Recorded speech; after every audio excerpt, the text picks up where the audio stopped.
This is the Blackmist filter from H&Y with the Revoring. Hey guys, H&Y sent us the brand new Blackmist filter with the Revoring. Let me try to put it on my camera right now to show you how it looks like when you're filming video. All you need to do is to rotate this ring clockwise and the inner ring will contract and you just need to place it onto your lens filter thread, let go and rotate it around 45 degrees to make it secure. As you can see, the light in the back, it's a lot bloomier.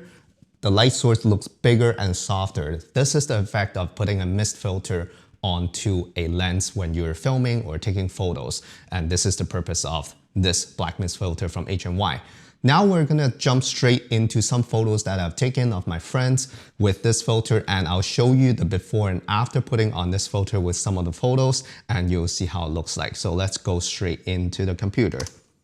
All right, the first photo that we're looking at, this is without the Blackmist filter. As you can see, the neon sign is really clear.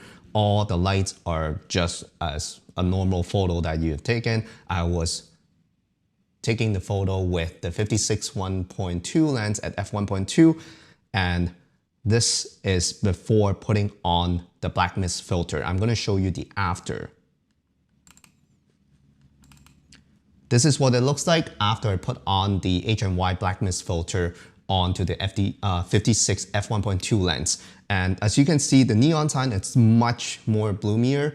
As I said before, with any harsh light source, especially a neon sign or a car headlight, you will be able to get that bloomy effect a lot. And you can see that bloomy effect, it's kind of getting onto the model as well. So this will create a really soft highlight roll off, which is always nice when you are taking photos or taking a video because it's gonna make the skin tone much smoother from the harsh part to the darker part. When we're taking photos, most of the time we'll try to make the skin tone as smooth as possible. A lot of people will do it in post, but with this filter, you don't really have to do it in post. But of course, if you want the harsh light look, then you have to take off the filter. One thing I really like about this filter is it makes the bokeh ball softer and smoother. So before I use the filter, the bokeh balls are having like hard edges and a lot of time they will have onion rings. This filter actually helps reducing that onion ring effect on bokeh balls, and it makes the bokeh ball softer as well. And of course, again, if the light source is bigger, it will be a big bloomy bokeh ball, which is nice for a lot of photos. So when we look at the one before, as you can see, the bokeh balls are really like harsh with hard edge, and with the filter, it's gonna look softer and nicer. That's what I like about this filter as well. One thing about mist filters is I've used other ones before, and a lot of them actually washed out the entire image when there is any kind of light source in the photo or in the video. That's what I don't like about those ones. But with the H&Y one, the Blackmist filter, as you can see in this picture, everything is really still contrasty and it doesn't look like everything is washed out. Only the bloomy highlight part is washed out, but the person, the subject is still in focus in high contrast kind of situations. So I really like about this filter. And let me show you some other ones with harsh lights. So as you can see in this photo right here, we have some harsh street lamp behind the model, and we have some other Christmassy kind of lights on the trees. And the tree ones are tiny ones, so they're not harsh light source. This is what happened if you have a hard light source with the H&Y filter applied.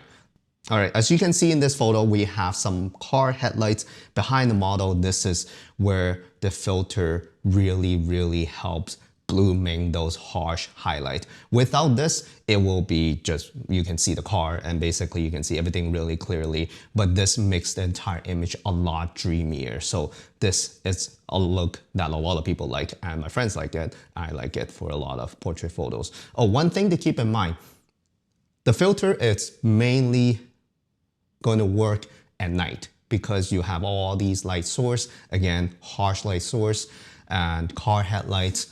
If you do it or use it during daytime, the only harsh light source is probably the sun. So it's probably not going to be as effective as using it during nighttime. So that's one thing I would recommend. Let's take a look at another photo to compare the before and after look.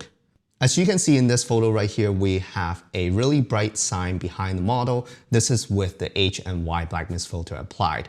So the sign will create a halation with the Blackmist filter effect and wrap around the model, which is really nice. If you take off the H&Y Blackmist filter, this is how it looks like. So this is before using the filter. As you can see, the sign is a lot more clearer and the edges around the model is a lot sharper and I would say like more harsh. So this is before using the filter and this is after using the H&Y Blackmist filter. So that's why I really like it. And I'll use it for more nighttime portrait photo shoot because I will show you another photo that I really like. This is another photo that I really like taking with the H&Y Blackmist filter because we were at the parking lot and there were some fluorescent lights at the top, and those lights are usually really harsh when it comes to taking photos with. And with the H&Y Blackmist filters, you can see at the top, it's really blooming and helping to soften the light source. And it's giving a really gorgeous light onto the subject. So this is why I really like this filter, especially for nighttime shoot. As I said, daytime, as much as you want to use it, you might just rely on the sunlight and it might not be as consistent. But for nighttime portrait shoots or anything involves a model, this is a good filter to soften the highlight and the highlight roll off and the blooming effect. So this is why I really like it. But keep in mind, one thing is this is a look. You might not want to use it all the time. So don't rely on it. Try to play around with harsh light as well. That's my suggestion, but I really think this is a great filter. And the price of this filter is actually not bad because it includes a Revoring that I just showed you that you can just mount onto your lens very easily. One thing to keep in mind though, with the Revoring, it's really easy to put on to your camera lens, but it's really hard to take it off when you're by yourself because you're holding a camera with one hand and you can't really spin that ring and take it off. So I hope that in the future they will improve the design and make it more of like a one-hand operation so it's easier for me to take it off completely by just one hand because I'm holding the camera. Unless you have a tripod, your camera is down, or you have a camera strap that you can just hang your camera and then you can spin the Revoring with two hands. I couldn't figure out how to take it off with one hand. So that's one thing that I wish they can do better in the future. Now I'll be showing you some video clips when we were taking these photos last week with the H&Y Blackmist filter. It was a really fun night and I was able to do a little bit of vlogging. I don't know if you guys like it. If you like it, let me know. If you don't like it, let me know as well in the comment section below. So let's jump right into the photo night. Yeah, all right, so we found a location and we have a really nice sunset over there. And I just need to say thank you to Sabrina for holding the camera for me because I will need to get the camera ready. Today we have the Fujifilm X-T4 as the main camera. This is the filter. This is what we're testing today. This is from H&Y filter. If you take a look, there's a really nice pouch and they have included this amazing cap thingy that I didn't know what to do with this at the beginning because this is actually a magnetic cap that you put on in front of the filter to protect it. It's by magnet and it's by a really strong magnet. So the first time when I put this thing on, I thought I broke the filter because this is glass and this just snap on like really hard. And at the back, this is the back cap and this is where that makes the H&Y filter a little bit different from other filters. This is their Revoring, not Revel, I always want to call it Revoring. And this Revoring is made for this filter right here. You just basically do a little spin and the ring will contract and you just put it in front of your lens and release and it will just clamp onto your lens. So you don't have to do the annoying screwing like other ND filters that you see. But there's one thing that is kind of awkward for my lens. This Revoring is for 67mm and 82mm And the biggest lens I have for my Fujifilm camera has a 62mm filter thread. So I'll need to use a step-up ring. I know this is not how this thing was made for, but I will have to do that. And another lens that I kind of want to try with is the 23mm f2 lens, but unfortunately that lens is even smaller. This is how big the lens is, and the Revoring is like 90mm, so it's going to be awkward. I have no step-up ring for this one. This one has a 43mm filter thread, so it's going to be hard. I might go with a really ghetto way just to put the filter in front of it with my hand, so stay tuned. So now what I'm going to do is to put on the step-up ring onto the 56mm f1.2 lens. This is my go-to lens when it comes to portrait photography. Amazing lens. It's been out for a while, probably like 10 years old, but it's definitely worth it if you are getting into the Fuji mirrorless system, because this is one of the fastest. It has the softest bokeh background, so definitely check that out. So after I put on the step-up ring, this is now a 67mm filter thread. What I need to do is I will just need to turn this clockwise, put on top of the lens, release, and it will just clamp onto the lens already. But there's one thing that you need to do to make sure that the filter is secure on the lens. It's by turning this clockwise for maybe like 45 degrees to make sure that this filter is on it. So the filter is now on. I'm just gonna pack everything up and put the lens onto my camera. So this lens cap, the magnetic one, you can still use it for the lens. But another thing that you need to watch out for is you cannot use a lens hood obviously after you put onto the filter onto the lens. So that's one thing. If you want to use a lens hood to cut out like flares, there's no way that you can do it with this. So that's one thing. I'm just gonna pack everything and put on the lens, and we'll take some pictures.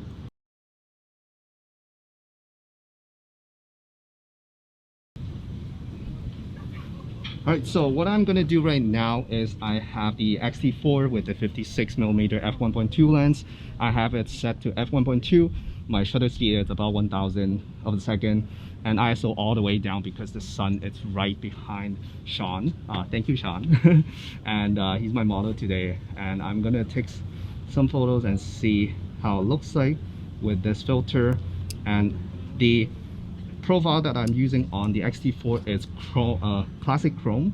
I like this profile, and I will try to see how it looks like with the filter on.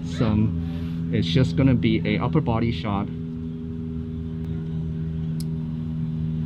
I noticed that with this filter on, the camera might be a little bit like having a little bit of trouble focusing, probably because of the haze in front of the lens right now, especially when this is an older lens, so it's gonna have a little bit more trouble focusing, but that's okay. It's my first time using a Blackmist filter to take photo, so this is extremely dreamy. This is a 1/4 of a strength.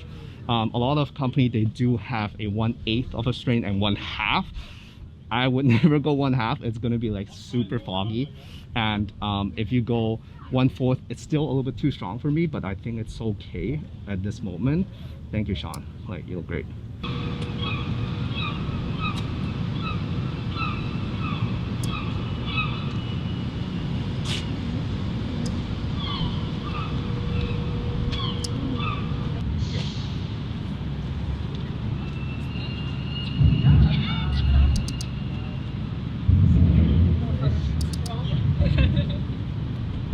Wait for it. Hold. Wait for it. Wait for it. Keep holding. Nice. I like it. Go. Stay there. Go a little bit more. Gonna capture the full body and hold. Chin up. Nice. Stay there. Stay. Go. You can look down. Nice. Stay. Keep staying. Close. Close. Okay.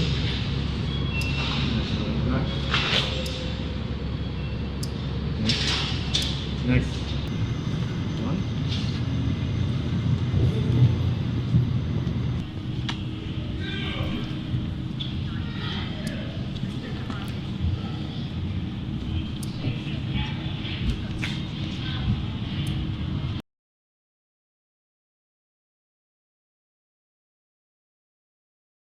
They also have a magnetic black mist filter for the previous Revoring that comes with a variable ND and a circular polarizer filter.